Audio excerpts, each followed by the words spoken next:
Time आप लोग कहे थे कि थोड़ा-सा स्टार्ट में बता दिया करें कि क्या एम क्या है हमारा आज का और फिर हम उसको प्रोसीड करें, तो इसलिए मैंने थोड़ा-सा ब्रीफ आउटलाइन आपको दे दी थी।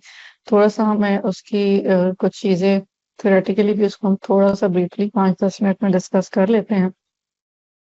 उसके बाद हम अपना जो ट्यूटोरियल है लैब पोर्शन QGIS को यूज़ करके वो स्टार्ट करेंगे। उसके लिए जो मैंने फाइल्स भेजी हुई हैं वो होपफुली सबने अनज़िप कर ली होंगी और फ़ोल्डर में रख ली होंगी जहाँ से आपने इसको फर्दर यूज़ कर।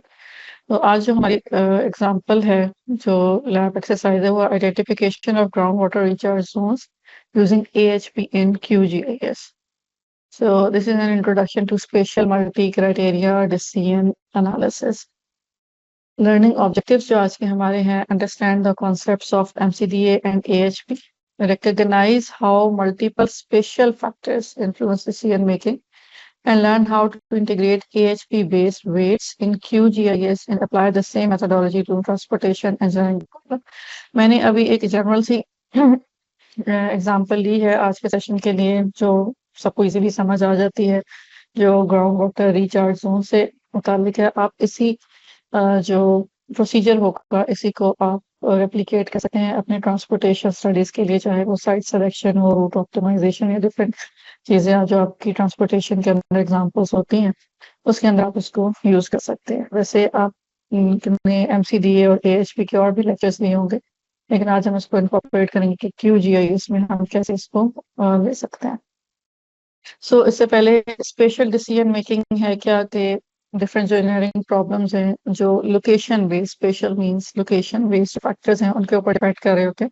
जैसे कि ग्राउंड वाटर रिचार्ज जोन्स जो हैं वो डिपेंड कर रहे होंगे कि किस जगह पे सॉइल सैंडी है, किस जगह पे लोमी है, स्लोप कहाँ फ्लैट है, कहाँ स्टीप है। तो स्पेशली जब फीचर्स वेरी कर रहे होते हैं उसके अकॉर्डिंगली आपके का जो डिसीजन है या जो साइट सुटेबिलिटी है वो वेरी कर रही होती है। इसी तरीके से रोड अलाइनमेंट या साइट सिलेक्शन वगैरह की भी आप एग्जांपल्स लेना, तो स्पेशली ये वो इंजन प्रॉब्लम्स हैं जो लोकेशन बेस्ड फैक्टर्स पे डिपेंड कर रहे हैं।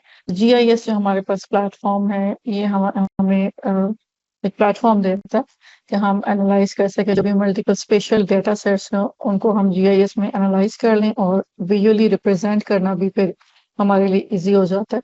जहाँ हम मैप देके आइडेंटिफाई कर लेते हैं कि कौन सी साइट सुटेबल है या कहाँ पे अगर हम रिस्क की तरफ जा रहे हैं, for example landslide risk assessment कर रहे हैं, फ्लड हैजर्ड असेसमेंट कर रहे हैं, तो मैप्स को देख के हम स्पेशली बिल्कुल इजीली विजुअलाइज कर सकते हैं कि कौन सा ज्यादा हैजर्डस है, कौन सा लेस हैजर्डस है।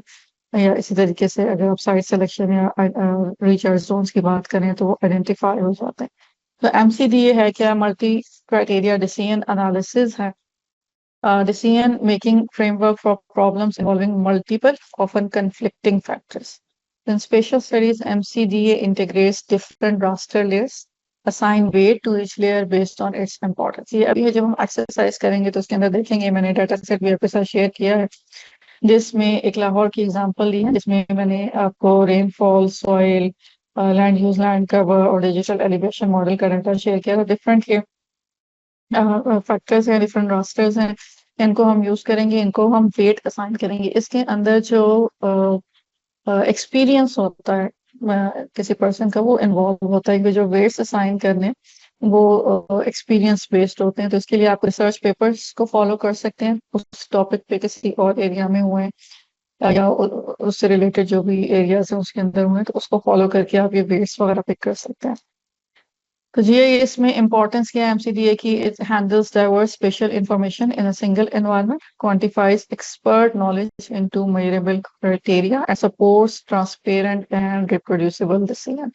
एप्लीकेशन जैसे कि मैंने स्टार्ट में डिस्कस किया है, ग्राउंड वाटर पोटेंशियल मैपिंग है, route selection and transportation planning है, site suitability for public facilities है, लैंडस्लाइड मैपिंग है और डिफरेंट तरीके से फ्लड हैजर्ड मैपिंग और डिफरेंट इसके अंदर बहुत सारी एग्जांपल्स आ सकती हैं। आज हम ग्राउंड वाटर रिचार्ज जोन की एग्जांपल जो है वो कंसिडर करेंगे। उसमें हम देखेंगे कि स्पेशल लेयर्स कैसे प्रिपेयर हो रही है, वेट्स कैसे असाइन करेंगे, जो डिफरेंट फैक्टर्स है कि सॉइल की इंपॉर्टेंस ज्यादा है या लैंड यूज लैंड कवर की या स्लोप की, किस चीज की इंपॉर्टेंस ज्यादा है, उसको हमने वेट्स असाइन करने। और इसके लिए हम AHP technique, analytical hierarchical pathway इसकी टेक्निक यूज़ करेंगे और मैंने आपको व्हाट्सएप पे एक लिंक भी शेयर किया है एक ऑनलाइन कैलकुलेटर का, वो बहुत ईज़ी हमें दे देता है और जिसकी इजीली हम उसकी हेल्प से वेट्स कैलकुलेट कर सकते हैं। वैसे तो एक्सेल की शीट्स होती हैं, उसके डिफरेंट फॉर्मूलाज वगैरह लगा के आप वेट्स कैलकुलेट करते हैं, लेकिन आज आप देखेंगे कि वो ऑनलाइन टूल यूज करके हम क्विकली वेट्स कैलकुलेट कर रहे हैं। And then how to perform a weighted overlay analysis in QGIS। आज जो हम एग्जांपल ले रहे हैं ग्राउंड वाटर रिचार्ज की, उसके अंदर डिफरेंट फैक्टर्स हो सकते हैं। अगेन जो सिलेक्शन ऑफ फैक्टर है वो भी केयरफुली आपने फैक्टर सेलेक्ट करने होते हैं। उसके लिए अगेन आप पास्ट रिसर्च पेपर्स को बेस बना सकते हैं। जैसे रिचार्ज जोन की मैं बात कर रही हूँ, इसके अंदर rainfall, slope, soil, land use, land cover, इसके अलावा जियोलॉजी, ड्रेनेज डेंसिटी और लैंड डेंसिटी और डिफरेंट फैक्टर्स हो सकते हैं। लेकिन मैंने आज के टास्क को इजी रखने के लिए अभी सिर्फ 4 फैक्टर्स के अंदर कंसिडर किए हैं, जो है रेनफॉल, स्लोप, सॉइल और लैंड यूज, लैंड कवर।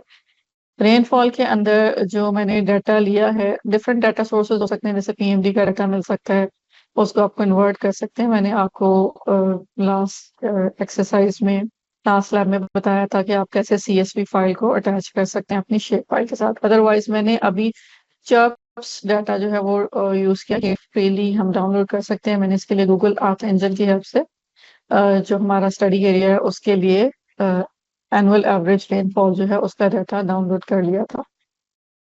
और जहाँ पे जाहिर सी बात है रेनफॉल ज्यादा होगी तो वहाँ पे मोर रिचार्ज की ऑप्शन होगी हमारे पास। स्लोप के लिए अभी हम यूज करेंगे डिजिटल एलिवेशन मॉडल, जो डिफरेंट हो सकते हैं, एस्ट्रो भी हो सकता है, SRTM भी। जो मैंने आपके साथ डाटा शेयर किया है वो SRTM का डिजिटल एलिवेशन मॉडल है।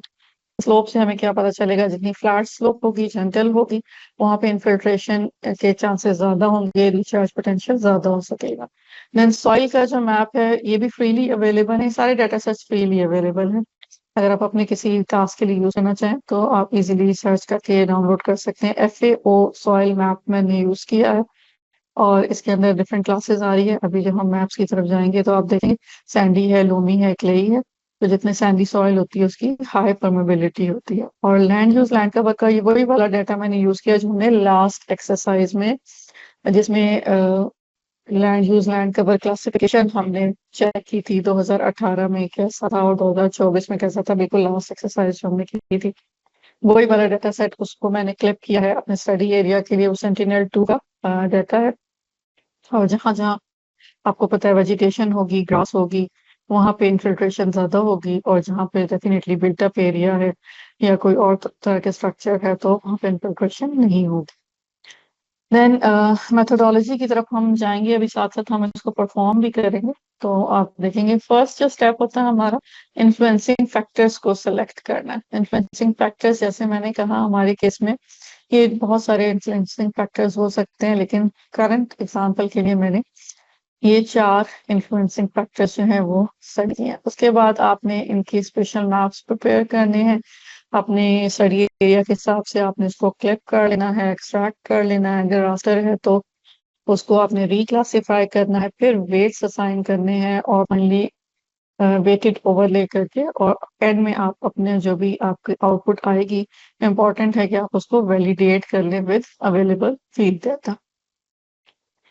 Then what is AHP or analytical hierarchy process or pathway? This is developed by Sathe in 1980, and it is a structured method for determining the relative importance factors.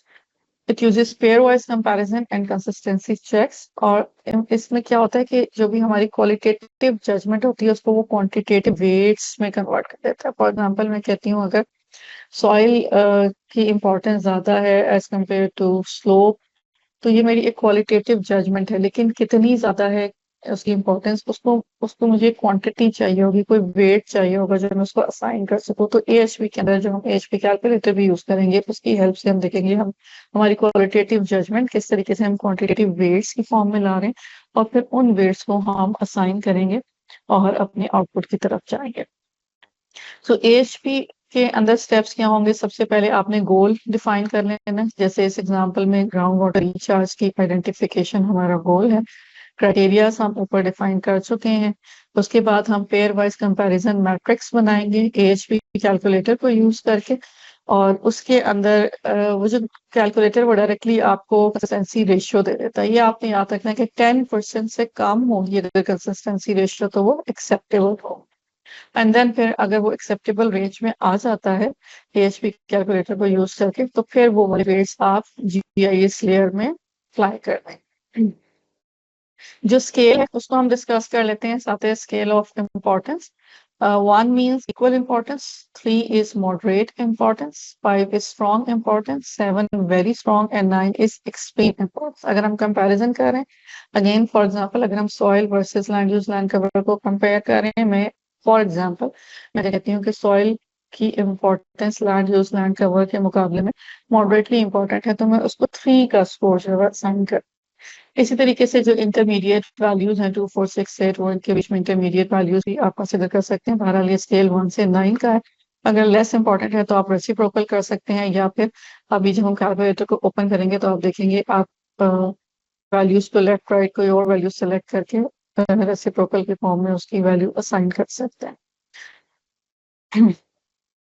चलें अब हम चलते हैं exercise की तरफ। उसमें आप एंड पे आप देखेंगे कि आउटपुट में आपके पास रिचार्ज पोटेंशियल मैप आ जाएगा, जिसको हम वेरी लो से वेरी हाई की फॉर्म में क्लासिफाई कर लेंगे और उसको कलर कोडिंग करके हम पोटेंशियल जोन देख लेंगे। उसका हम एरिया भी कैलकुलेट कर सकेंगे कि कितने परसेंट जो है वो वेरी लो है, कितने परसेंट मॉडरेट है, कितने परसेंट वेरी हाई है, या इन मीटर स्क्वायर या किलोमीटर स्क्वायर की फॉर्म में भी जो है हम कैलकुलेट कर लेंगे।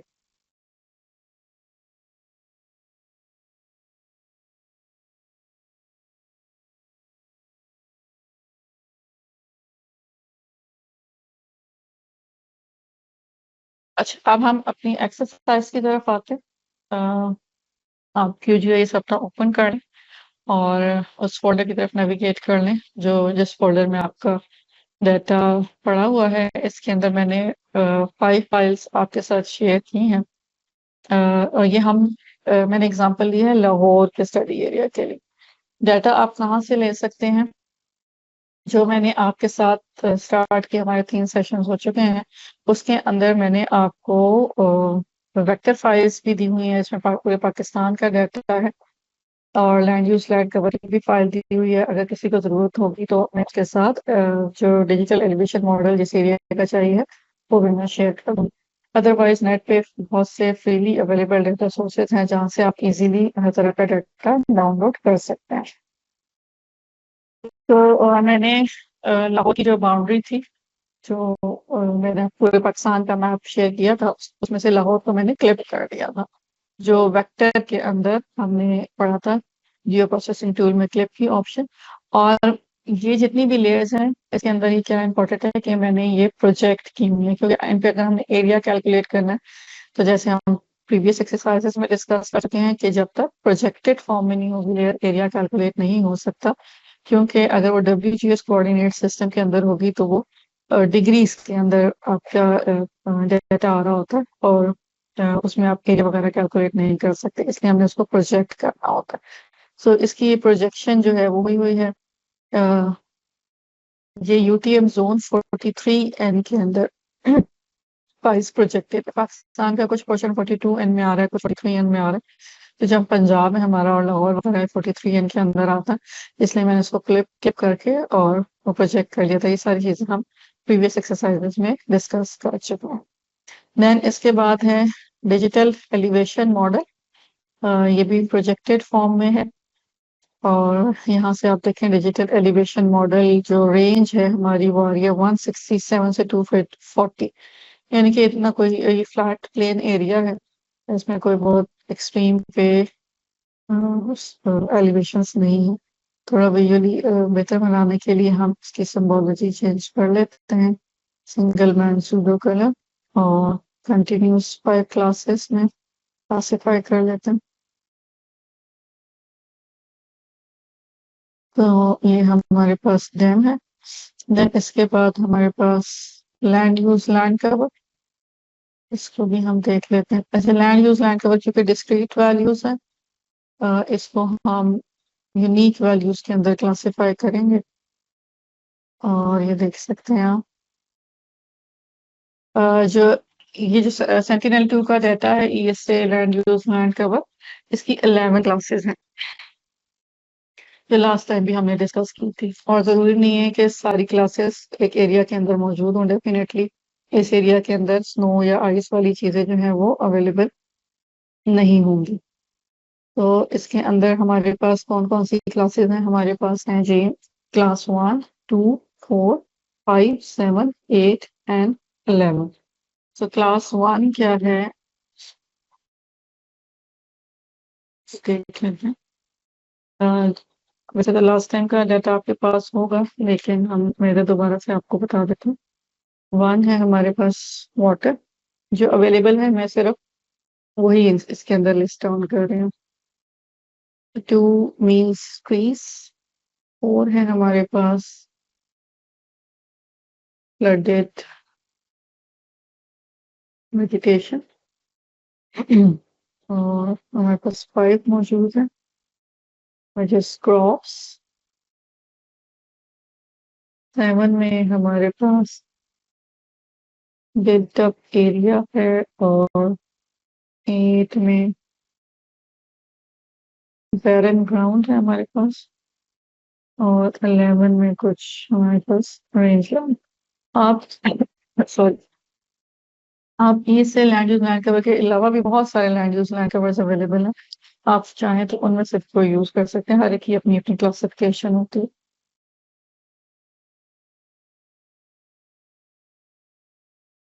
नेक्स्ट चलते हैं। मैंने लिखा 1, 2, 4, 5, 7, 8 एंड 11 ये हमारे पास available. Land use land cover के बाद रेनफॉल का डाटा। रेनफॉल का डाटा क्योंकि अगर हम स्टेशन के फॉर्म में लें, वो पॉइंट डाटा आ रहा होता है हमारे पास।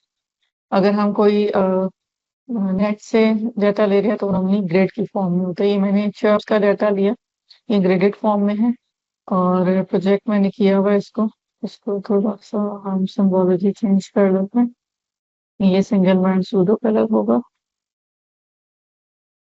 0।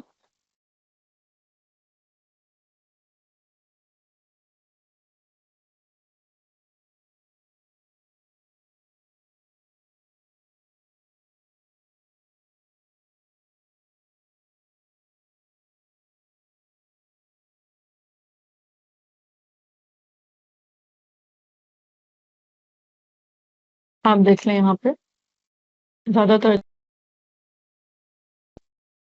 पोर्शन है हमारा वो इधर 432 के बाद से लेके 865 तक के रेंज के अंदर जो है वो लाई कर रहा है। नेक्स्ट, सॉइल की जो फाइल है वो भी हम लोड कर लेते हैं। सॉइल की जो फाइल है ये नॉर्मली होती है शेप फाइल की फॉर्म में आपको मिलती है। FAO soil map freely available है पूरे वर्ल्ड के लिए। एक सिंगल फाइल आपको मिलती है WGS कोऑर्डिनेट के अंदर। उसमें से फिर आप अपना जो रीजन ऑफ इंटरेस्ट है उसके लिए उसको फ्लिप कर लेते हैं। वो मैंने क्लिक करने के बाद उसको प्रोजेक्ट कर लिया था। तो इसको हम देख लेते हैं। इसका एट्रीब्यूट टेबल हम देखते हैं। एट्रीब्यूट टेबल में क्या है जी, नंबर्स लिखे हुए हैं, FAO सॉइल और डिफरेंट इसकी क्लासिफिकेशन। ये सारी डिटेल जब आप FAO सॉइल के अंदर जाएंगे मैप के अंदर, तो इसकी इसका मतलब क्या है, सॉइल की डिफरेंट क्लासिफिकेशन का ये भी आपको क्लियर हो जाएगा। और अगर मैक्सिमम साथ में सिविल इंजीनियर्स हैं तो वो सॉइल वगैरह में भी इसमें ओपिनियन पढ़ा होगा, उससे भी उनको आइडिया हो जाएगा कि ये क्या क्या क्लासेस हैं। तो इसके अंदर हैं 3736 है, और 3874 है, और 3883। ये अलग अलग दो दफा इसलिए लिखी हुई है कि डिफरेंट एरियाज की बाउंड्री जिसने बनाई होंगी, आप इसको डिजोल्व भी कर सकते हैं और मर्ज भी कर सकते हैं। तो हमारे पास जो सॉइल्स हैं उसको भी हम यहाँ लिख लेते हैं। 3736 है क्ले सॉइल, इजी लैंग्वेज में जो हमें अंडरस्टैंडेबल हो, क्योंकि इसके हिसाब से हमने वेट असाइन करने होंगे। देन 3874 हमारे पास लोमी सॉइल, और 3883 जो है हमारे पास सैंडी लोम है।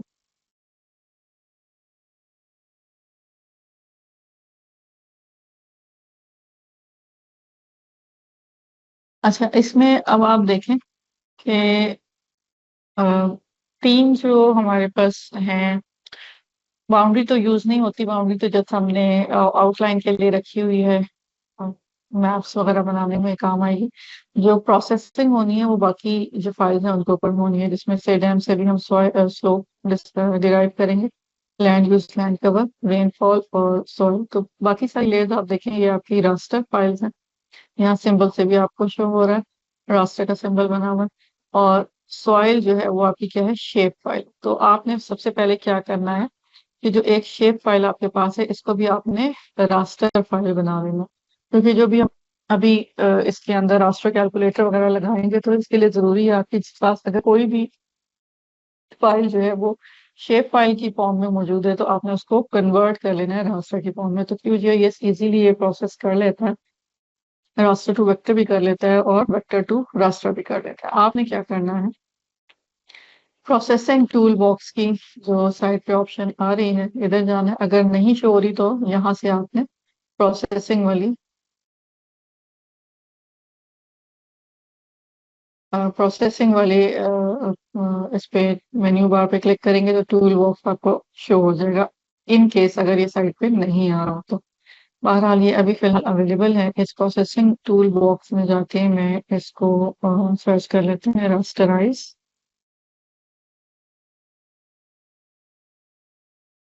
ये आपके सामने क्योंकि मैंने रिसेंटली यूज किया, ये आ गया rasterize vector to raster. Otherwise आप इसको नीचे सर्च करेंगे तो आपको मिल जाएगा जहाँ भी अवेलेबल। इसको क्लियरली गौर से देख लें, रास्टराइज और वेक्टर टू रास्टर हमने इसको चेंज करना।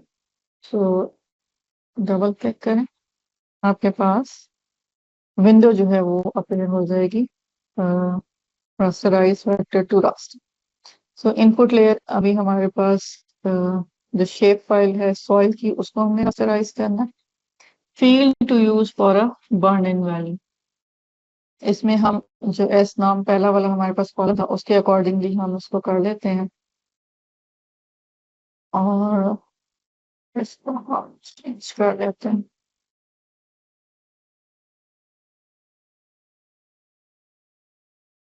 रेजोल्यूशन इसकी, पिक्सल्स आउटपुट, ये केयरफुली प्लीज नोट करें चीजें। आउटपुट रास्टर साइज यूनिट्स हम पिक्सल्स में रख लेते हैं, और जो पिक्सल्स हैं तो हम डिफाइन कर रहे हैं हॉरिजॉन्टल और वर्टिकल रेजोल्यूशन। मैंने इस केस में 100 रेजोल्यूशन जो है वो डिफाइन कर दिया।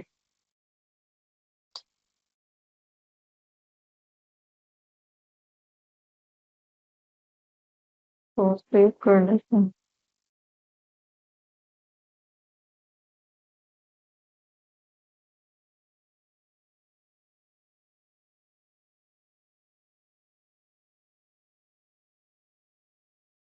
आप इसका दे देते हैं सॉइल प्रोजेक्टेड रास्टर और डिफाइन से, और इसके अंदर आउटपुट एक्सटेंड डिफाइन करने के, आउटपुट एक्सटेंड हम बाउंड्री की ले लेते हैं।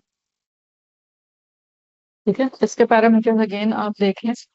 मैं इसलिए थोड़ा सा स्लो इसको करने की कोशिश कर रही हूँ, ताकि जो लोग साथ साथ कर रहे हैं उन्हें कोई कंफ्यूजन ना हो। वो फर्स्ट टाइम शुरू कर रहे होते हैं, तो चीज़ें ढूंढने में और मिलने में मसला हो रहा होता है। तो आपने क्या करना है, इनपुट लेयर ले लेनी है। जो भी वेक्टर को आपने कन्वर्ट करना है, इसमें सिर्फ सॉइल हमारे पास वेक्टर थी जिसको हमें रास्टर में चेंज करना था। ये एस नम जो अभी मैंने आपको एट्रीब्यूट टेबल ओपन करके दिखाया था, उसमें से हमने एक ये कॉलम पिक कर लिया है, इसके अकॉर्डिंगली हमने बर्न करना। और आउटपुट रास्टर सेल साइज में पिक्सल्स को सेलेक्ट करना है, और पिक्सल्स आपने हॉरिजॉन्टल और वर्टिकल रेजोल्यूशन डिफाइन कर देनी है, जो कि मैंने 100 ली है। आउटपुट एक्सटेंड में मैंने बाउंड्री के हिसाब से इसकी आउटपुट एक्सटेंड ले ली है। और इसको मैं सेव कर रन करेंगे, और इसको क्लोज कर। ये हमारे पास सॉइल का रास्टर जो है वो आ गया। इसको हम सिंबोलॉजी चेंज कर देते हैं। तो जैसे लैंड यूज लैंड कवर में यूनिक या डिस्क्रीट वैल्यूज हैं, इसी तरीके से सॉइल की भी यूनिक वैल्यूज हैं। यूनिक वैल्यूज हैं, इसके अंदर कोई इस तरीके से रेंज नहीं चल रही है। जैसे डिजिटल एलिवेशन मॉडल के अंदर एक रेंज ऑफ वैल्यूज चल रही होती है, लेकिन इसमें यूनिक वैल्यूज है। तो हम पैलेटेड यूनिक वैल्यू के ऑप्शन सेलेक्ट करेंगे, क्लासिफाई कर देंगे और अप्लाई करेंगे एंड ओके कर देंगे। सो अब ये भी रास्टर में कन्वर्ट हो गया। इसको जो आप इसकी नॉमेनक्लेचर या नेम है, सैंडी, लोमी, क्ले, वो अगर आप चेंज करना चाहें तो यहाँ प्रॉपर्टीज के अंदर जो लेबल आ रहा है ये एडिट हो जाता है। इसको आप एडिट करेंगे, जैसे लिखना चाहेंगे वो चीज़ अपेयर होगी। अच्छा, नेक्स्ट चीज, हम हमारे पास जो डिजिटल एलिवेशन मॉडल है उससे हमने स्लोप डिराइव करनी। स्लोप जो है हमारा वो इन्फ्लुएंसिंग फैक्टर है। चार इन्फ्लुएंसिंग फैक्टर्स हमने लिए हैं: land use land cover, rainfall, soil और स्लोप। तो स्लोप के लिए raster analysis and then slope, raster analysis slope, इस पे आप क्लिक करेंगे और जिसकी आपने स्लोप निकालनी है ये है जी डेम से स्लोप निकलेगी। इसको हम सेव कर लेते हैं।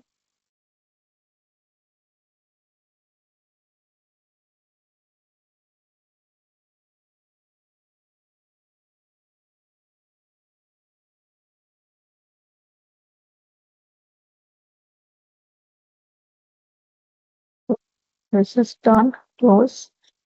और स्लोप आप देखें आपके पास आ गई है 0 से 32.7136 तक आपके पास स्लोप आ रही है। क्योंकि अगेन ये कोई हिली एरिया नहीं है जहाँ पे, जैसे हमने फाटा की एग्जाम्पल ली थी, 89 डिग्री तक का स्लोप आ रहा था आपके पास। प्रॉपर्टीज, इसमें सिंगल बैंड सूडो कलर होगा। क्लासिफाई कर लेते हैं। ये क्लासेस आप चेंज भी कर सकते हैं। अगर आप यहाँ इक्वल इंटरवल की ऑप्शन रखें तो फिर यहाँ पे क्लासेस आप इंक्रीज और डिक्रीज कर सकते हैं, जैसे भी आप उसको क्लासिफाई करना चाहें। So apply and okay. तो यहाँ पे ज्यादातर स्लोप जो है ये 10-15 डिग्री से ज्यादा नहीं है स्लोप।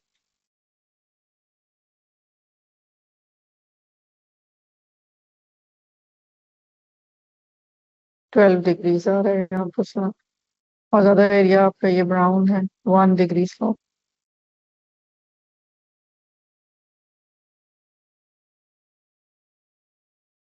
अब हमारी इनपुट फाइल्स जो है वो कंप्लीट हो गई हैं। हम इसमें से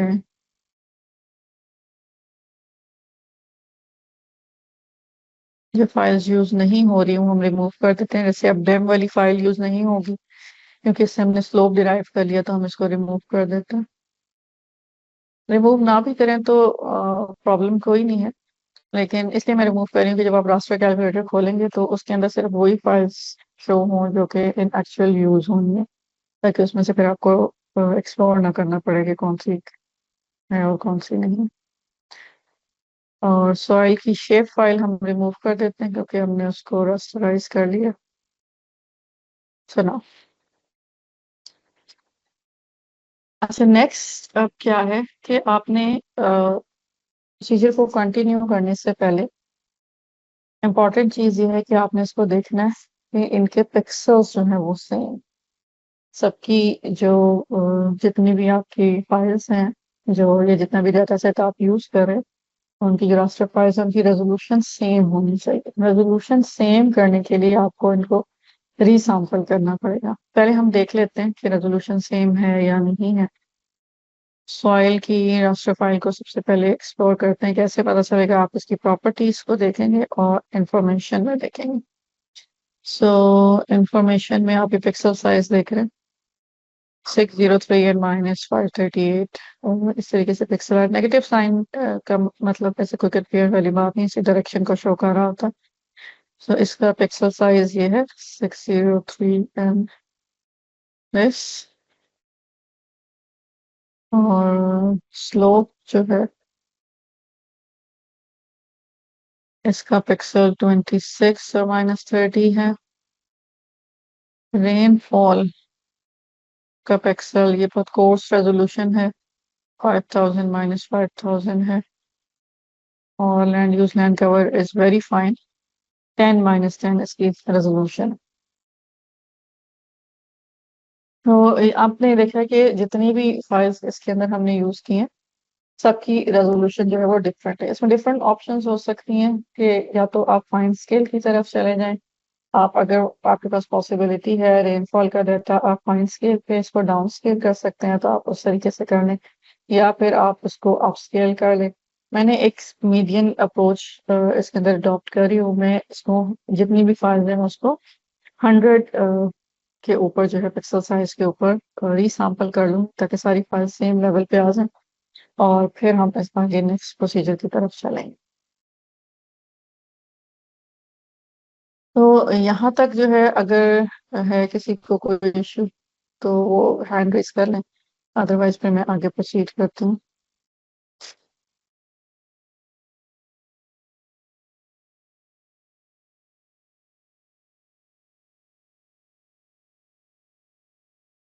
आई think there is no issue, तो आगे प्रोसीड करते हैं। अभी तक हमने क्या किया है, इनपुट फाइल्स जो है वो सॉर्ट आउट की हैं, सिलेक्शन क्राइटेरिया बना लिया है। सबसे पहले हमने हमारा गोल डिफाइन था, हमें ग्राउंड वाटर रिचार्ज जोन्स के को आइडेंटिफाई करना है। उसके बाद हमने इनपुट पैरामीटर्स डिफाइन कर लिए हैं। इनपुट पैरामीटर्स को डिफाइन करने के बाद हमने सारी जो भी फाइल्स थी उनको रास्टर फॉर्म में कन्वर्ट कर दिया। This is what we have done so far. Next we will change the resolution of all the files, and this is called resampling. So resampling कैसे होगी? resampling के लिए आप raster और projection, ठीक है, raster और projections में जाएंगे और इसमें लास्ट में warp और reproject इस पे क्लिक करेंगे। वन बाय वन हम सारी जो हमारी फाइल्स हैं उनको हम चेंज करेंगे 100 मीटर रेजोल्यूशन के ऊपर। तो हम शुरू से शुरू करते हैं स्लो। और अच्छा, इसमें इम्पोर्टेंट है ये आपकी नियरेस्ट नेबर के अकॉर्डिंग भी जो है वो स्लोप जो है उसको आपने रीसैंपल करना है।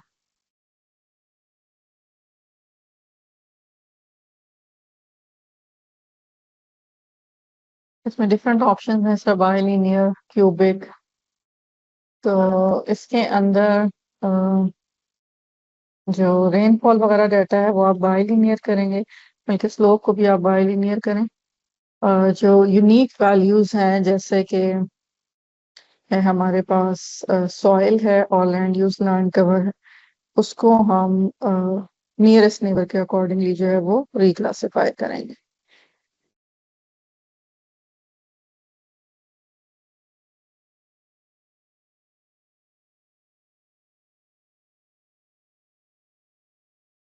तो हम इसको करते हैं,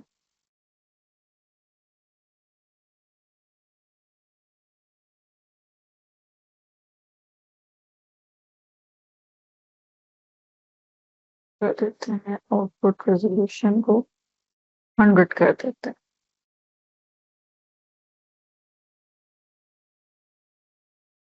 और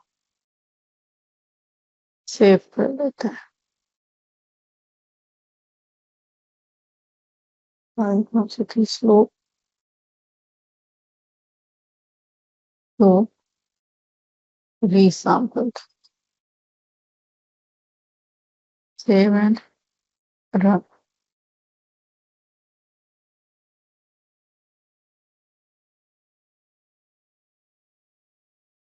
हमारे पास फाइल आ गई है स्लो रीसैंपल के नेम से, इसकी प्रॉपर्टीज देखिए हम कंफर्म कर लेते हैं। पिक्सल साइज हमारा चेंज हो गया, 100 -100 हो गया।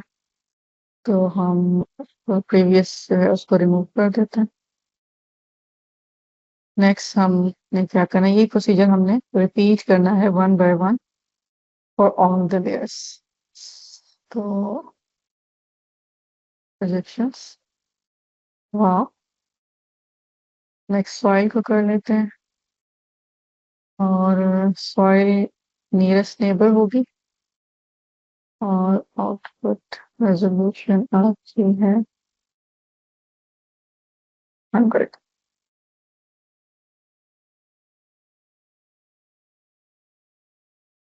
सॉइल resampled,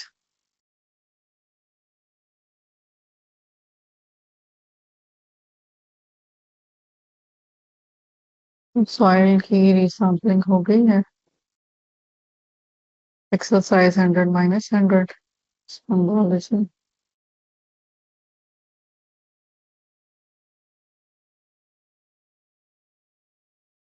प्रीवियस लेयर हम रिमूव कर देते हैं।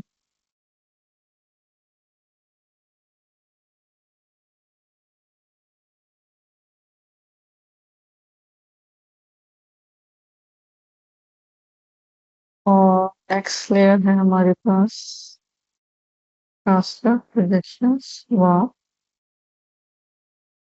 नेक्स्ट हमारे पास लैंड यूज लैंड कवर,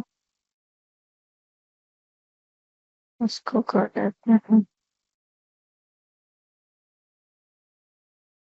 100, 50 तक पाए।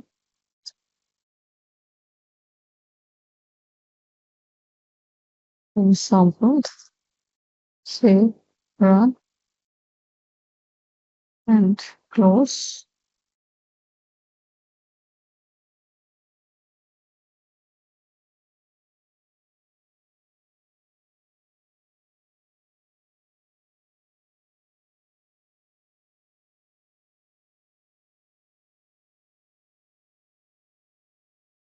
स्लाइड को अगेन रिमूव कर देते हैं, और रेनफॉल रह गया, इसको कर देते हैं।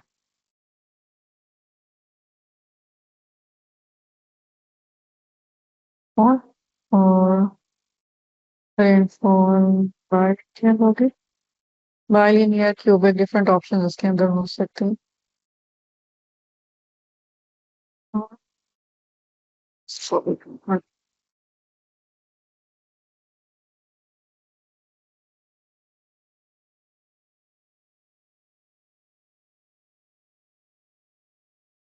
रीसैम्पल,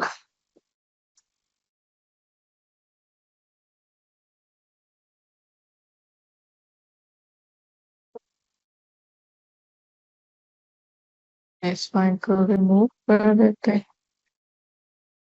और न्यू कॉर्ड को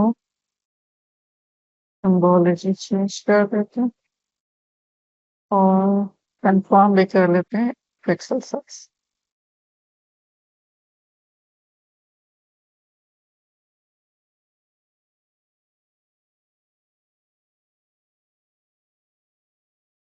तो जब हम किसी को वेक्टर को रास्टर में चेंज करें, रास्टर को वेक्टर को, तो थोड़ी सी बाउंड्री उसकी ऐसे आपको फील होती है, उसके अंदर कोई कंफ्यूज नहीं होना, ये इसी तरीके से रहेगी।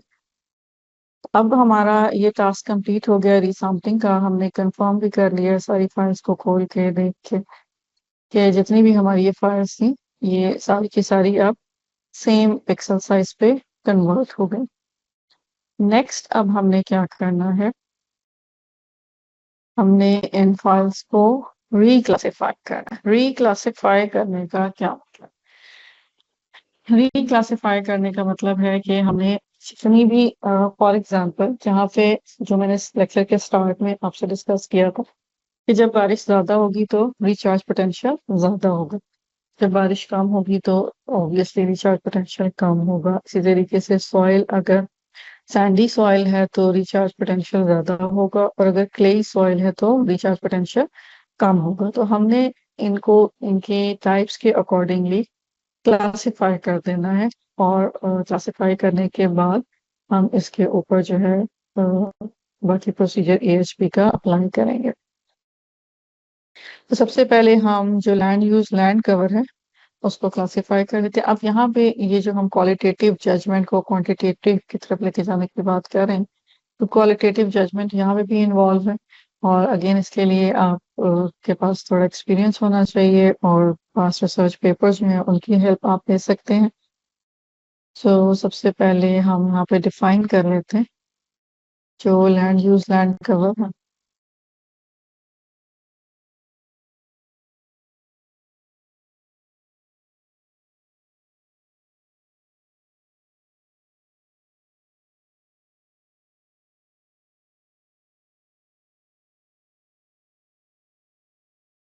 जो वन वैल्यू होगी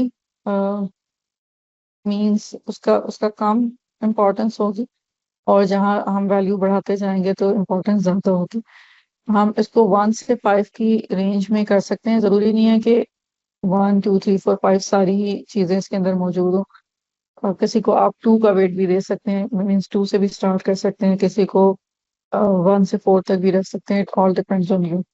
तो जहाँ पे ऑलरेडी वाटर है ऑब्वियसली वहां पे तो रिचार्जिंग नहीं हो रही है, वो तो ऑलरेडी वाटर वाला पोर्शन है, और इसलिए उसको हम अ, जो क्लास है वो 1 असाइन कर देते हैं। जो ट्रीज होती हैं, जैसे हमें पता है जहाँ पे भी वेजिटेशन होती है, ट्रीज होती हैं, वो एब्जॉर्ब करते हैं वाटर को, और वो फिर पर्कुलेट करता है वाटर वहां से नीचे।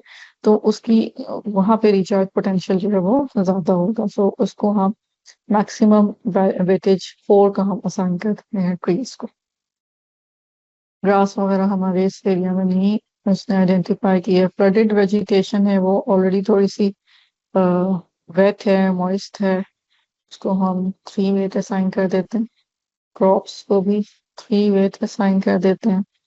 नेक्स्ट हमारे पास बिल्ट अप एरिया है, तो ऑब्वियसली लीस्ट इम्पोर्टेंट है ये रिचार्ज के हवाले से, इसको हम 1 की वेटेज दे दें। बेयर ग्राउंड डिपेंड करता है, इसको हम 2 वेटेज असाइन कर सकते हैं। बाकी स्लोप और इन चीज़ों के ऊपर भी डिपेंड कर रहा होता है।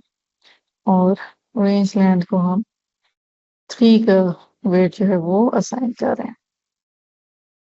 इसी तरीके से पहले हम सारे वेट्स डिफाइन कर लेते हैं, और फिर हम ये अभी इनिशियल हमारी क्लासेस हैं जो हम असाइन कर रहे हैं। वेट्स इसके बाद आएंगे जो हम एएचपी कैलकुलेटर को यूज करके असाइन करेंगे।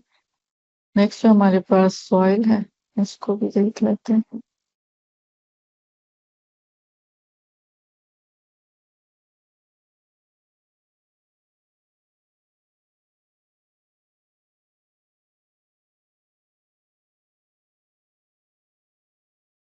तो हमारे पास जो सबसे ज्यादा सुटेबल होगी हमारे पास क्ले लोम और सैंडी लोम में।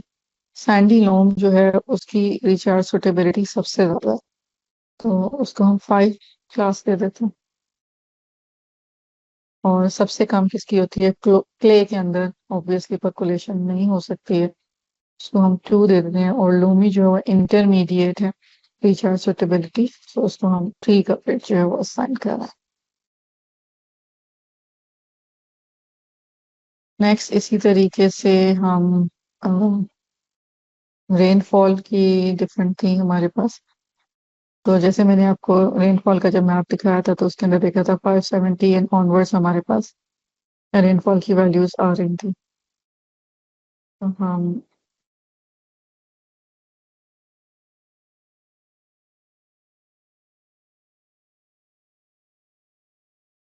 रेनफॉल की वैल्यू अगर लेस देन 572 है मिलीमीटर्स में इसकी वैल्यूज है, तो 1 उसको हम क्लास दे देते हैं। 572 से 650 तक अगर वो आ रही है, greater than equal to 572 and less than 650, this will be class 2. Greater than equal to 650 and less than 720 will be class 3. Greater than equal to 720 and less than 790. It will be class 4, and all the values above 790, we assign it a class of 5. जितनी ज़्यादा rainfall होगी, higher rainfall, higher will be the recharge potential. So हम इसको high class assign करें. Again, ये जो range है, ये सब आपके ऊपर depend करता है. आप इसको equal intervals में करना चाहें, continuous में करना चाहें, जैसे भी करना चाहें, आप इसको class जो है वो assign कर सकते हैं. और लास्ट हमारे पास क्या रह गया? स्लोप. स्लोप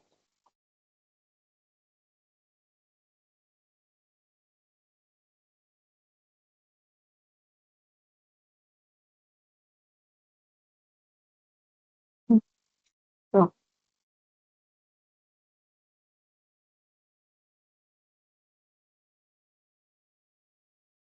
और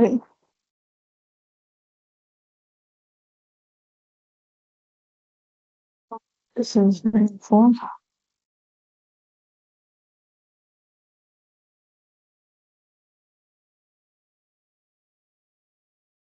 Slope.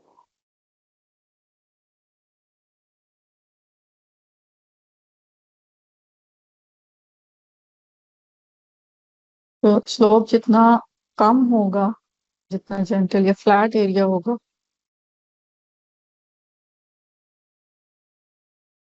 उतना ही जो है वो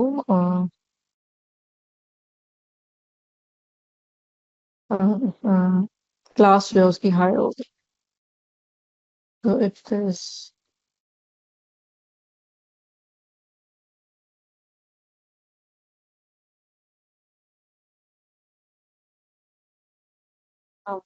क्लास ले लेते हैं 5. 2 से 5 तक को हम 4 दे देते हैं. ये अगेन आपके एरिया की जो स्लोप है उसको आपने greater than 2 and 25 4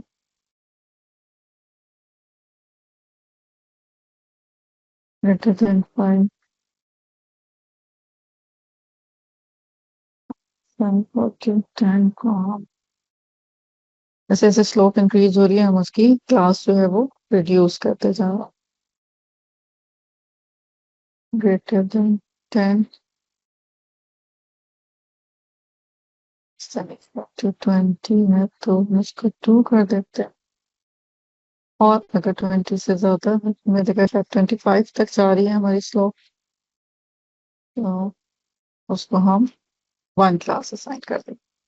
तो ये क्लासेस जो हैं अब ये हो गई हैं असाइन.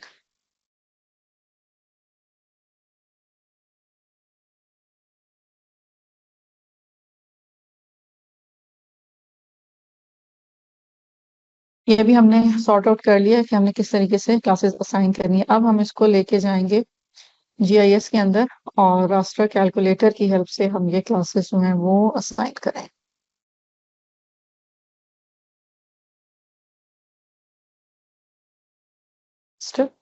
रास्टर कैलकुलेटर 1 बाय 1 अब हम क्लासेस जो हैं वो असाइन करते जाते हैं. तो पहले था हमारा लैंड यूज लैंड कवर. आप यहीं से ऑपरेटर्स को अगर यूज करें तो ज्यादा सही रहेगा. Land use land cover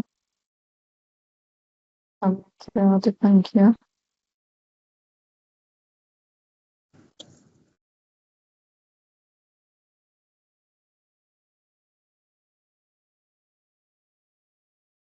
land use land cover अगर हमारे पास था 2 मल्टीप्लाई इसको करेंगे 4 के साथ. ठीक है, ये land use land cover equal to 2 उसकी क्लास है जो अभी ऑलरेडी मतलब land use land cover 2 number का जो उसके अंदर है. और 4 वो उसको मल्टीप्लाई करा रहे हैं हम 4 के साथ. 4 वो चीज है जो हमने इसको क्लास असाइन कर रहे हैं.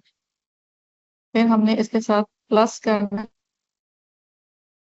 नेक्स्ट जो भी हम कर रहे हैं इक्वल अगर है 4,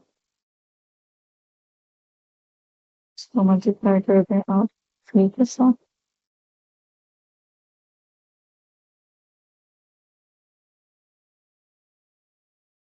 Yes, 5 मल्टीप्लाई कर दें 3 के साथ।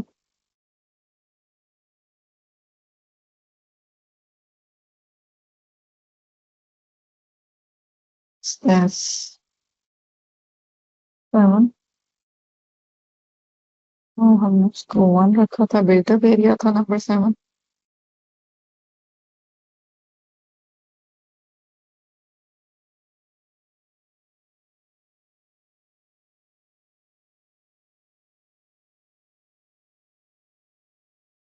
नंबर 7 के बाद 8, इसको मल्टीप्लाई कर देंगे 2 के साथ।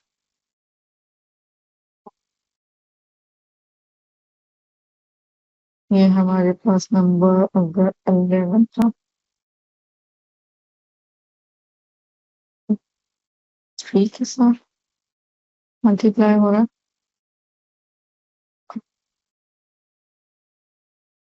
1 अगर था वाटर, सो 1 था वाटर, तो 1 के साथ रखा। Now expression is valid, but ये फ्रीज इसलिए कि इसको हमने सेव कर।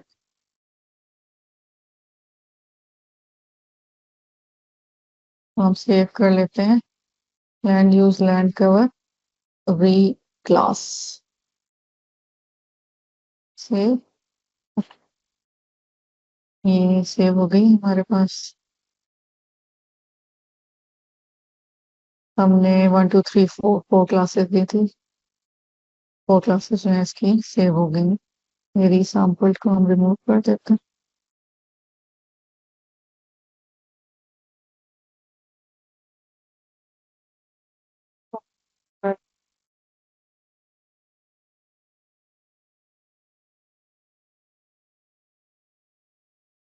No, this 1 2 3 4 does not correspond to tree or barren or whatever. It corresponds to less rechargeable and more rechargeable zone. Next इसी तरीके से हमने जितनी बाकी हमारी 3 लेयर्स हैं उनको हमने रीसैम्पल करना है। रेनफॉल को कर लेते हैं जल्दी से फास्टर कैलकुलेटर। और हमने यहाँ पे रेंज बनाई हुई है रेनफॉल की, इसके अकॉर्डिंगली हम उसको क्लासिफाई कर rainfall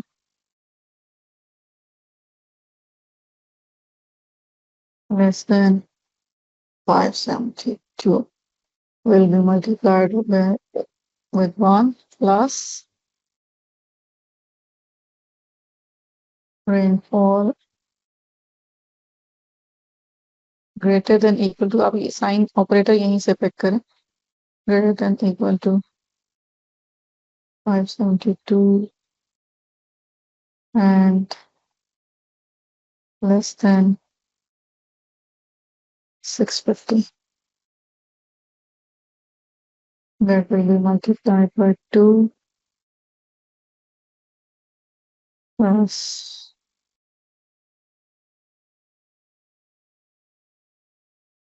greater than equal to 650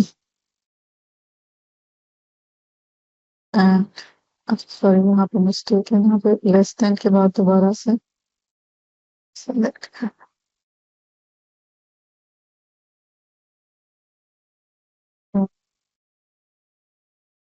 less than करेंगे तो 650 से 720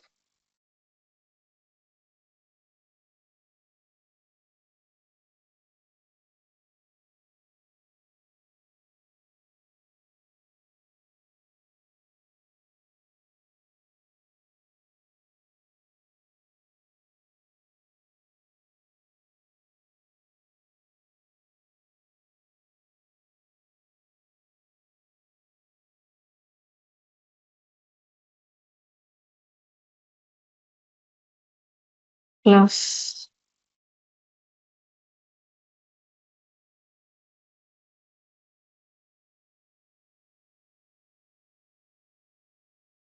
720.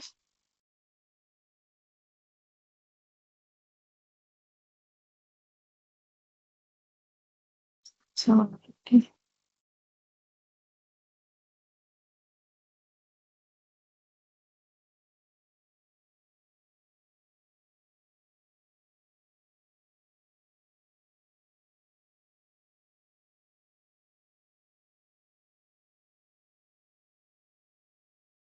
20 to 790 was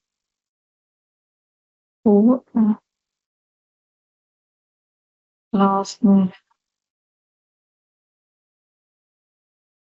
it's greater than or equal to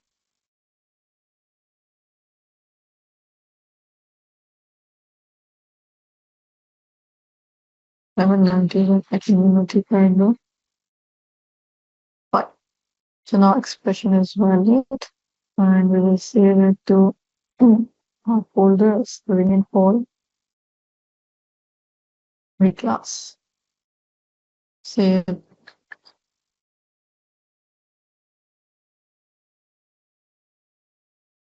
तो रेनफॉल ये हमारा हो गया। अब देखिए रेनफॉल को यूनिक वैल्यूज के अकॉर्डिंगली मैं इसको सिंबलाइज कर रही हूँ, क्योंकि ये क्लासेस हैं, यूनिक क्लासेस हैं 1 से 5 तक। 1 means area with less suitability for recharge, and 5 means area with more suitability for recharge potential. इसी तरीके से हम जल्दी से स्लोप और सॉइल को भी सैंपल कर लेते हैं। सॉइल को कर लेते हैं। Soil this is equals to हमारे पास थी 3736, देखिए 3736 तो 2, 3874 के लिए 3 और 3883 के लिए क्लास है 5। 3736 multiplied by 2,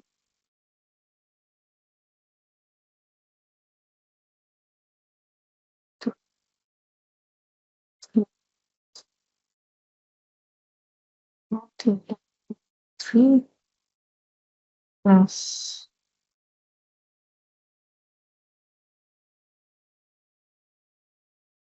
3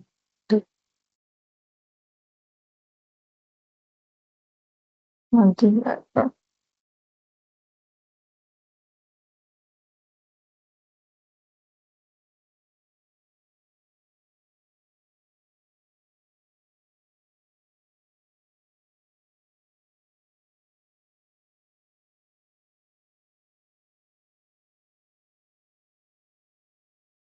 तो हम से कर देते हैं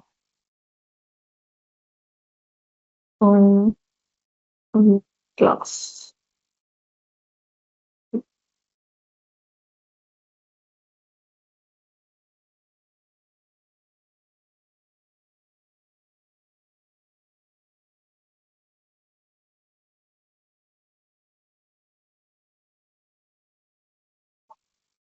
सबसे पहले लास्ट में स्लोप, तो के लास्ट में हमारे पास हम जल्दी से कर लेते हैं।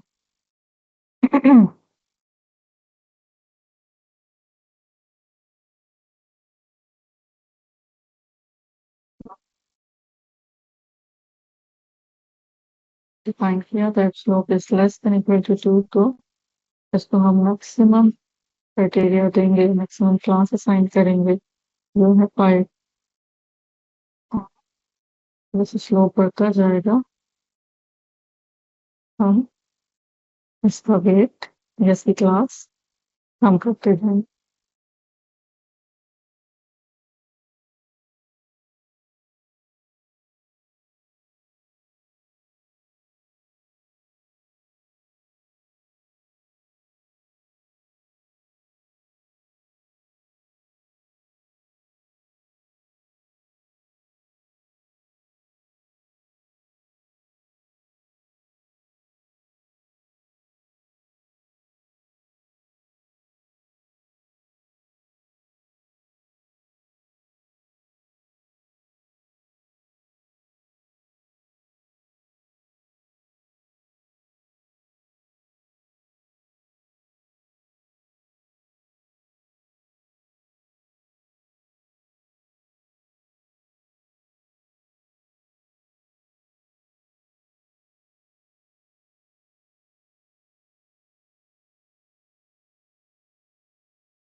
करते हैं। तो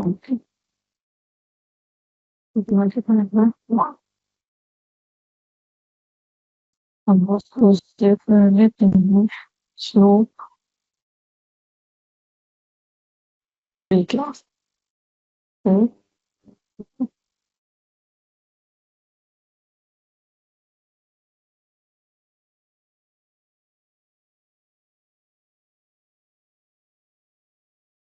ये अब हमारा क्लासिफिकेशन जो है वो कंप्लीट हो गई है। अब हम इसको एज की जो उसको यूज करेंगे। मैंने आप लोगों के साथ शेयर किया था, तो इसको आप ओपन कर लें। AHP priority calculator. इस AHP प्रायोरिटी कैलकुलेटर में आप इनपुट नंबर एंड नेम्स 2 से 20 तक के क्राइटेरिया इसके अंदर कर सकते हैं। लेकिन जितने ज़्यादा क्राइटेरिया होंगे ऑब्वियसली कॉम्प्लेक्सिटी उतनी ज़्यादा होती जाती है। मैंने अभी भी कुछ बेसिक सी एग्जांपल ली है जिसके अंदर हमारे पास कितने 4 क्राइटेरिया हैं। आपने देखें, सॉइल है, स्लोप है, लैंड यूज, लैंड कवर है और रेनफॉल। 4 क्राइटेरिया हैं। 4 क्राइटेरिया से एंटर कर देते हैं। वो यहाँ पे आपने उनके नेम एंटर कर देने हैं। Soil, slope, land use, land cover, rainfall. Okay,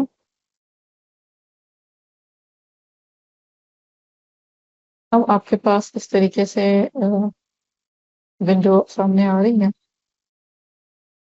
6 pairwise comparison. Please do the pairwise comparison of all the criteria. When completed, click check consistency to get the priorities. It should be less than 10. Consistency should be less than 10%. Now, with respect to AHP priorities, which criteria is more important and how much more on scale 1 to 9? इस साथ scale अभी मैंने आपके साथ lecture के start में discuss किया। जैसे जैसे इंपॉर्टेंस लेवल बढ़ता जाएगा ये स्केल आप ऊपर की तरफ 9 की तरफ जाएंगे। तो हमारे पास है ये अगेन। अब ये हमारी क्वालिटेटिव जजमेंट जो है ये इसके अंदर इन्वॉल्व है और इसको हमने यूज करना है जिससे हमने क्वांटिटेटिव मेजरमेंट या वेट्स जो है वो रिसीव करना है। अब हम देखें सॉइल और स्लोप के अंदर हम कंसिडर करते हैं कि सॉइल की इंपॉर्टेंस ज़्यादा है। फॉर एग्जांपल अगर स्लोप लार्ज भी हो लेकिन वो प्ले सॉइल हो तो वहाँ पे ऑब्वियसली पर्कुलेशन नहीं हो सकेगी। इसलिए हम सॉइल को मॉडरेटली इम्पोर्टेंट कहते हैं एज कम्पेयर टू स्लोप। बहुत ज़्यादा इम्पोर्टेंट नहीं है, जैसे एक्सप्लेन किया उसकी इम्पोर्टेंस नहीं है लेकिन बहरहाल कुछ ना कुछ इम्पोर्टेंट है एज कम्पेयर टू स्लोप। सो हम इसको 3 वेट असाइन करें। Similarly, soil and land use, land cover में soil is somewhat more important than land use, land cover. So I'm assigning it a weight of 2. Then in comparison of soil and rainfall is more important than soil. Obviously अगर soil बेशक sandy हो लेकिन rainfall हो ही नहीं रही तो recharge कैसे हो सकेगा। तो रेनफॉल अगर इम्पोर्टेंट है तो यहाँ पे हाफ या 1/3 करके अवेलेबल नहीं है तो आपने क्या करना, यहाँ से रेनफॉल को सिलेक्ट करना। रेनफॉल, अब रेनफॉल की इम्पोर्टेंस यहाँ पे आएगी। रेनफॉल को हम 2 सेलेक्ट कर लेते हैं। Twice as important than soil. Similarly हम बाकी जो फैक्टर्स हैं हमारे कंपैरिजन वो हम चूज कर लेते हैं। स्लोप और LULC में LULC is more important according to my point of view. So LULC is more important, is somewhat more important to assign करें। और स्लोप और रेनफॉल में again rainfall is most important factor and rainfall is moderately important than slope. And last में LUNC and rainfall में again rainfall की ज़्यादा importance है। तो मैंने इस तरीके से वेट्स असाइन कर लिए हैं। अब इसको कैलकुलेट करेंगे और यहाँ पे आप देखें कंसिस्टेंसी जो रेशियो है 2.6 आ रही है, ओके भी लिखा है। तो ये आपके जो वेट्स हैं ये ओके हो गए। ये कंसिस्टेंसी रेशियो अगेन मैं बता दूं 10% से अगर आपकी कम है तो ये आपका वेट्स जो साइन है वो ठीक है। अदरवाइज आपने फिर ये दोबारा से ये प्रोसीजर करना होगा कि आपकी कंसिस्टेंसी रेशियो जो है वो विद इन लिमिट आ सके। तो यहाँ पे आप देख रहे हैं आपको प्रायोरिटीज भी डिफाइन हो गई है। ये रैंक लिखा हुआ है, सबसे ज्यादा इम्पोर्टेंट क्या है आपके पास, रेनफॉल है फर्स्ट नंबर पे, सेकंड नंबर पे सॉइल की इंपॉर्टेंस बता रहे हैं, थर्ड पे land use land cover and last में स्लोप की इंपॉर्टेंस जो है वो बताई जा रही है। और यहाँ पे इनके जो वेट्स हैं वो भी लिखे हुए आ रहे हैं। This is the CN matrix. ये आप नोट कर देंगे जो वेट्स आपके पास आ रहे हैं। ये वेट्स जो है हमने उसमें यूज करने होंगे अम, अभी जो हम ओवरले एनालिसिस करेंगे।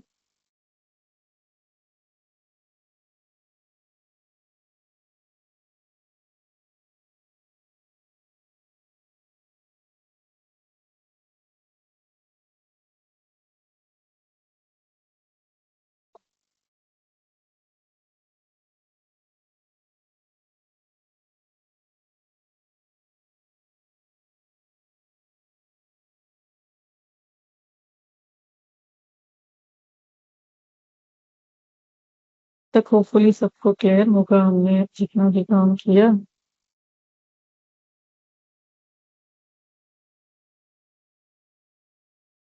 Yes madam.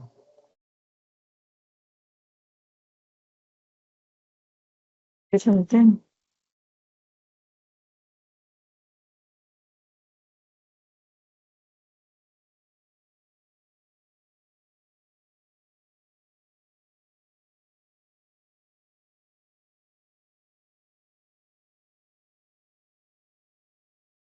नाउ अब हमने दोबारा से जो रास्टर कैलकुलेटर है वो यूज करना है और एएचपी वेट्स जो है वो अप्लाई करना है। तो अब हम यहाँ पे जाते हैं रास्टर।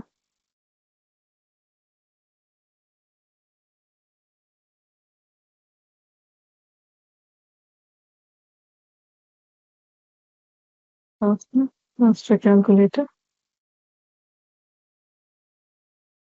और वेट्स हमारे पास है। रेनफॉल का 0.415 सम जो है 1 होना चाहिए आपको। रेनफॉल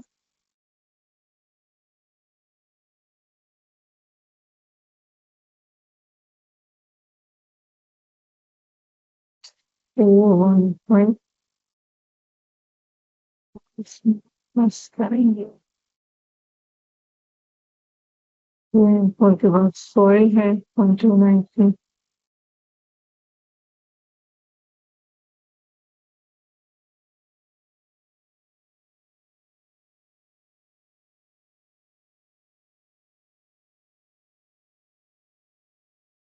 और है LULC 185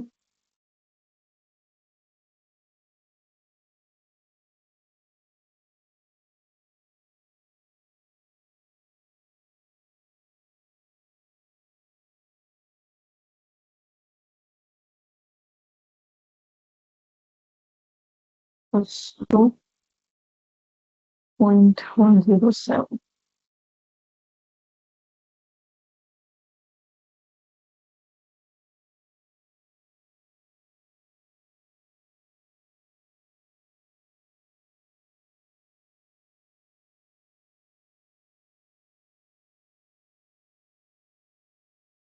तो सेव कर देंगे।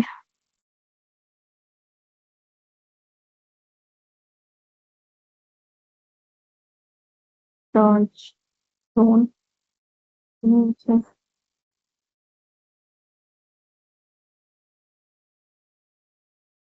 तो आपके पास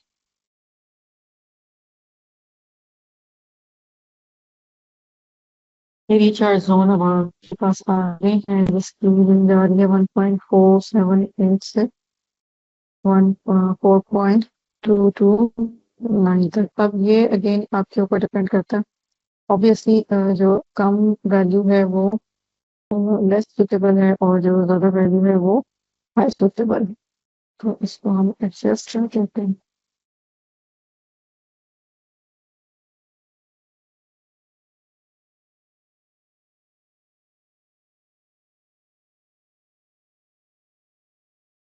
ये भी कुछ इस तरीके से आ रहा है। इसको हम अगेन क्लासेस की फॉर्म में 1 2 3 4 5 की फॉर्म में इसको रिक्लास कर देते हैं।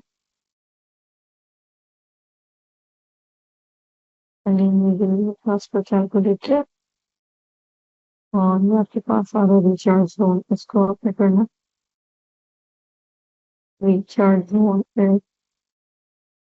जितनी वैल्यू रिचार्ज जोन की ज्यादा आ रही है उतना ज्यादा suitable.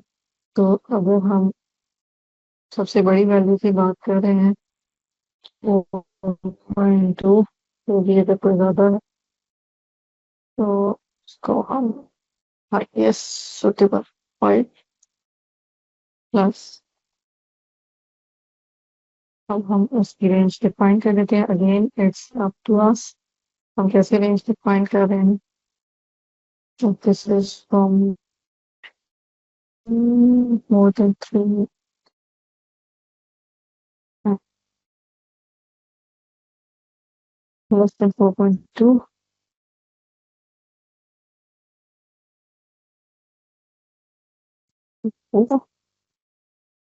plus the is from, we said 2.6,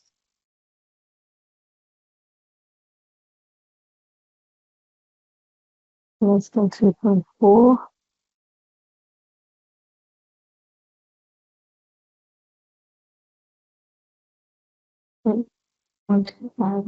multiplied by 3,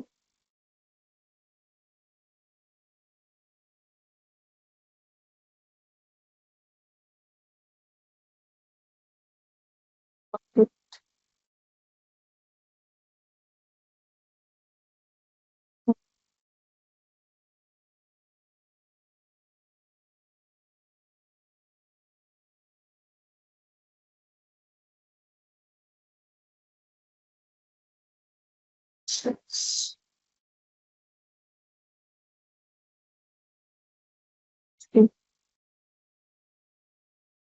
it is less than 1.8, then multiply it with 1.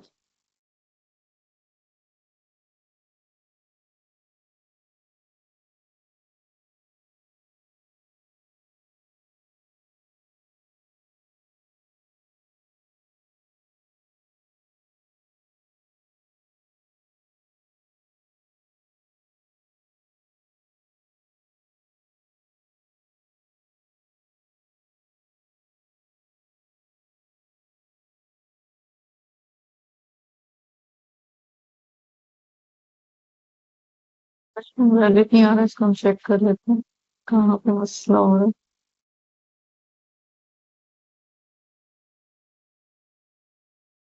हम इसको दोबारा टाइप कर लेते हैं। टाइपिंग एरर था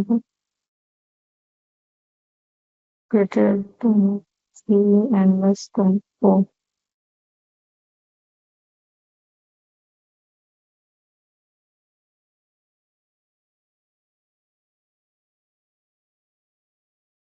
And 4 is equal to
qualification value classify और यहाँ पे हम जरा चेंज कर लेते हैं।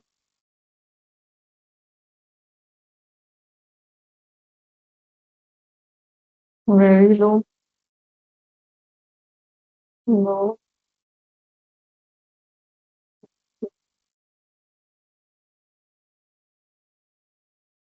High and very high. Right. Okay. So, from the map, we can visualize which areas are less suitable for groundwater recharge and which areas are more suitable for the purpose of recharging. So here you can see major portion lies in major high suitable zone, जिसको हमने define किया है कि ये the suitable तो ये all this technique is overlay analysis में हमने different spatial layers को किया है। अब आप इसको एक वैलिडेट कर सकते हैं, डिफरेंट लेयर्स को ऑन ऑफ करके देख सकते हैं टॉप के अकॉर्डिंगली, ऑयल के अकॉर्डिंगली कि आपकी जो आउटपुट हुई है वो सही से जनरेट हुई है कि नहीं। सेकेंडली आप उसको वैलिडेट कर सकते हैं फील्ड डेटा के साथ। आप फील्ड पे जाके डिफरेंट पॉइंट्स लेके या किसी और तरीके से इसकी वैलिडेशन जो है वो कर सकते हैं। फर्दर इसके अंदर आप सेंसिटिविटी एनालिसिस परफॉर्म कर सकते हैं और जो एएचपी के हमने वेट्स डिफाइन किए हैं इनको भी तरह के देख सकते हैं। उसके अंदर डिफरेंट तरह और एडवांस सीरीज तरह जो है वो सकते हैं।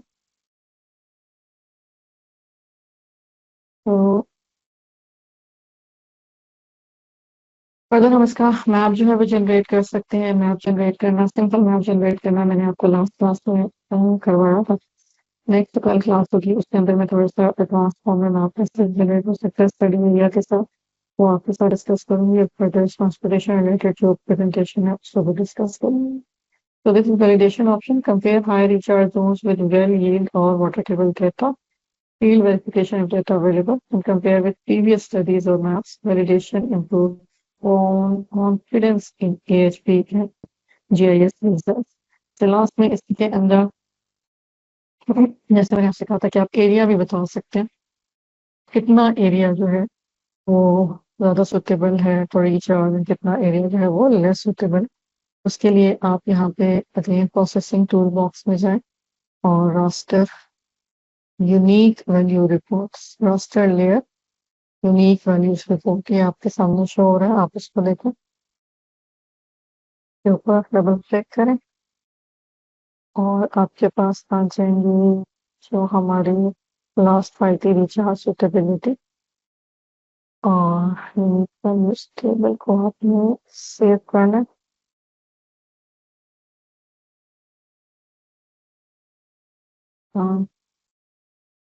सुटेबिलिटी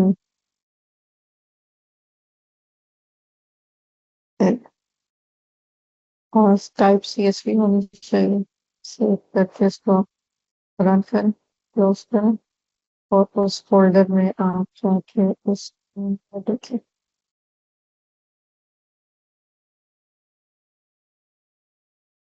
तो आपके पास ये आ गया है। जो वेरी लो था ये क्लासेस है 1 2 3 4 5।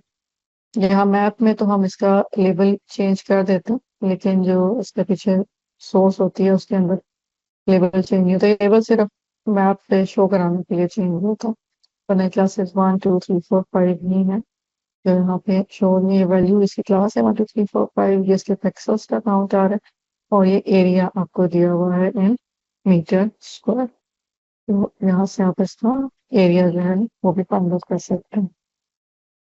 तो this was all about today's lab. इसी प्रोसीजर को आप कंटिन्यू कर सकते हैं आपके जो ट्रांसपोर्टेशन से रिलेटेड प्रॉब्लम्स हैं।